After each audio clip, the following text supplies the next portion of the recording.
Welcome to the deep dive. Today we're taking on a really significant shift in modern American political history. I mean, it's something we see in the headlines all the time. The rise of the Trumplican faction, and this term, it's moved way beyond just a simple label. It really describes this ideological realignment that is actively reshaping one of the country's two major parties. Our mission today is to move past those headlines, to really dive deep into the source material that you've all shared with us. We want to extract the exact mechanisms, the ideological foundations and the strategic advantages that are driving this movement, and crucially, understand how it's altering the entire landscape of governance and campaigning, right down to the local level. And that's so important. This is a complex but really vital discussion. When we analyze any political faction, precision, it really matters. We're not just talking about a temporary alliance here. What we're charting is a structural evolution inside the Republican Party.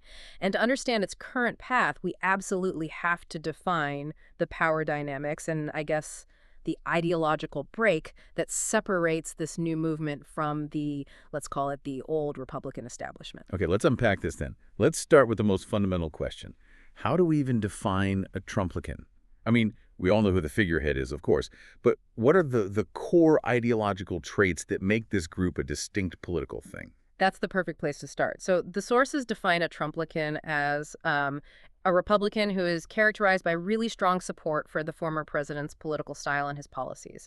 But the key insight here, the thing that really separates them, is the ideological alignment. It's fundamentally different from traditional Republicanism. Different how? Like different from a Reagan-era conservative? Exactly. The core focus of this movement is rooted in two things: populism and nationalism. Populism and nationalism. Okay, that is a massive shift in gravity for a party that for decades was pretty much built on free market ideas and, global engagement. Can you break down how those two pillars, populism and nationalism, actually show up as distinct policies? Sure. I mean, if you look at the historical GOP, the emphasis was always on global free trade, international alliances, and often a pretty interventionist foreign policy, all aimed at sort of stabilizing global markets. Right. Traditional economics. Traditional often supply-side economics, yes. But the Trumplican faction, it's driven by nationalism, so it prioritizes an America-first approach. Yeah. That translates immediately into things like trade protectionism, favoring tariffs, renegotiating deals, and seeing global trade as more of a zero-sum game. And the populism part. The populism part, it shifts the focus away from that abstract economic theory and moves it toward cultural grievances. It's a focus on the quote-unquote forgotten working class. And it often positions itself against perceived elites, in media, academia, even in corporate America. That has to create immense internal friction. I mean, for decades, the definition of a good Republican was someone who championed global corporate interests, economic libertarianism. And now you see candidates actively running against that very idea. So why does this ideological split matter so much to the internal structure of the party? It matters because it completely redefines the loyalty tests for candidates. As the ideological center of gravity shifts toward populism and nationalism, the party's actual priorities change. What's fascinating here is that the conflict isn't just about personalities, it's about direction. A fight for the soul of the party, so to speak. You could say that, yeah. If a candidate stays committed to the older model, say, supporting a trade deal like the TPP or traditional foreign policy, they risk being called, insufficiently loyal to the new populist consensus. So it's not just a simple debate over taxes or spending. It's a fight over the fundamental identity of the party and who it serves. Exactly. It forces candidates to choose. Do you appeal to the traditional donor class and the institutional support?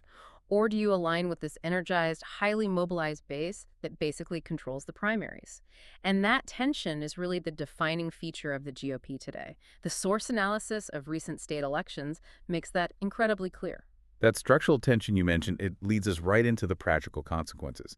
So if this faction has changed the party's direction, how has the rise of the Trumplican movement practically changed the day-to-day functional dynamics of the GOP? The shift is systemic. It's everywhere. The sources all confirm that Trumplicans have reshaped the party structure by embedding these nationalist and populist ideals deep into how the party operates. We see this play out in two really critical areas: policy priorities and candidate selection. Okay, let's take policy first. On policy, Beyond that general shift on trade we talked about, the source material specifically highlights immigration as a core defining issue. Now, while Republicans have historically favored controlled immigration, the current dynamic, which is fueled by the nationalist wing, demands something closer to absolute border enforcement.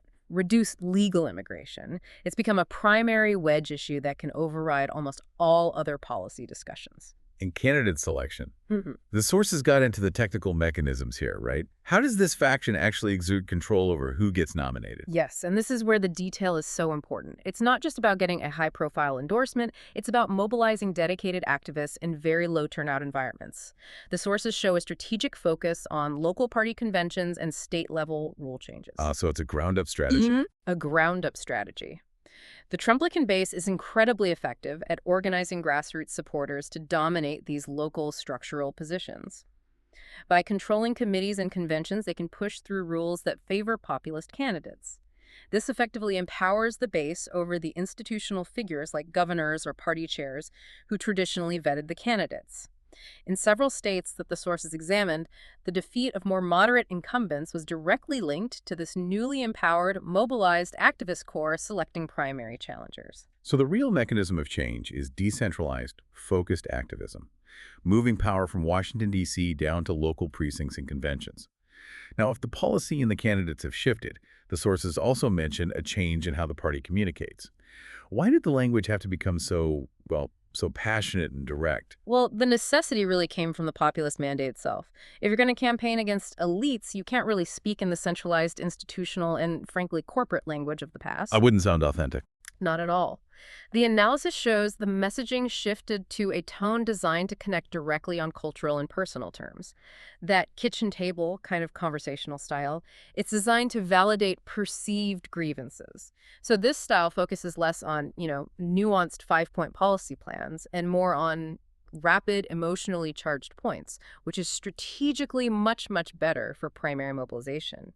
If you look at the successful primary candidates analyzed in the sources, they all adopted this conversational, often confrontational tone and made them feel accessible to the base, regardless of their actual policy depth. That rise of that direct personal communication style, that leads us right to the infrastructure supporting it.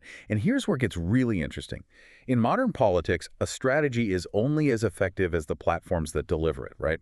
So what specific role does the media engine play in supporting or amplifying these Trumplican voices? And how is this strategy technically superior to the old ways? The media ecosystem is, it's the circulatory system of this movement. The sources point to two critical arteries. First, social media platforms, both the big mainstream ones and some of the decentralized alternatives.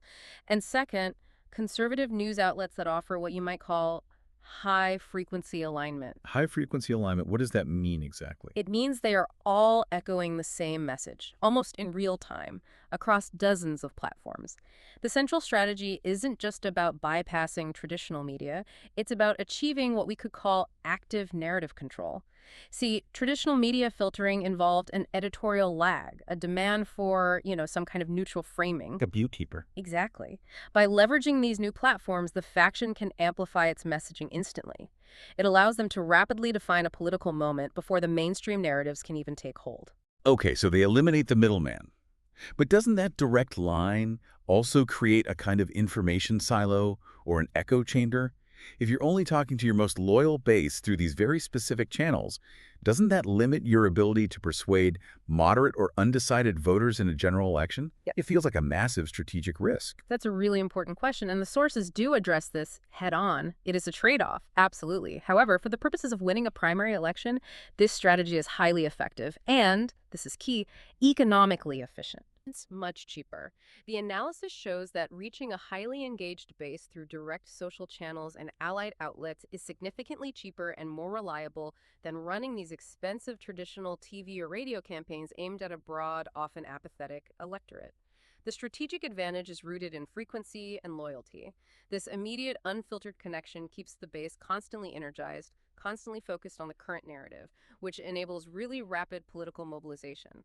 They prioritize primary success and base loyalty above everything else, and they sort of accept the potential general election challenge as a secondary problem to be solved later. So for you, the listener, the real significance of this direct, cost-efficient channel is that political power isn't just determined by the size of your overall electorate.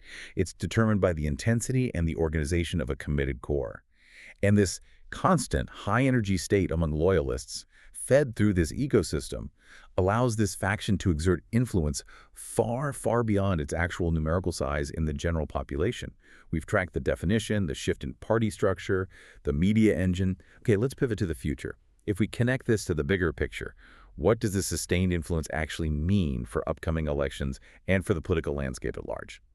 The long-term analysis is that the Trumplican faction is an enduring force. It's not going away. Trumplican supporters will likely remain a powerful base. And that's because of their ideological conviction and that highly organized media support structure we just discussed. Their loyalty ensures they remain the driving force in the party's mechanics. And that power is most obvious in the primaries. Especially in the GOP primaries, where, as we discussed, their disproportionate turnout translates directly into selecting candidates who align perfectly with that populist nationalist agenda. They basically enforce an ideological purity test, making it nearly impossible for candidates who are seen as traditional or moderate to survive the nomination phase. But if they're so effective at controlling the primaries, the sources must address the tension this creates for the general election. I mean, you have to appeal to a wider group of voters then. Does enforcing this ideological purity in the primary end up handicapping the party overall? It absolutely creates a structural challenge. The sources point out that while this base effectively shapes both policies and candidate platforms, forcing the entire party conversation onto trade protectionism and strict immigration, the candidates who get nominated are often forced to try and move back toward the center for the general election. Which is a tough balancing act. A very difficult balancing act. You either alienate your primary base by moderating your message, or you risk losing the general electorate by remaining too rigid on those nationalist priorities. So the overall impact is that this internal tension is now driving the agenda of one of America's major parties. And that results in policy volatility and a highly polarized political landscape. The key takeaway for you listening is that future elections won't just be about who wins, but about how the nominated candidates navigate that gap between the demands of the Trumplican primary base and the needs of the general electorate. So what does this all mean? We started by defining the movement through its core pillars of nationalism and populism.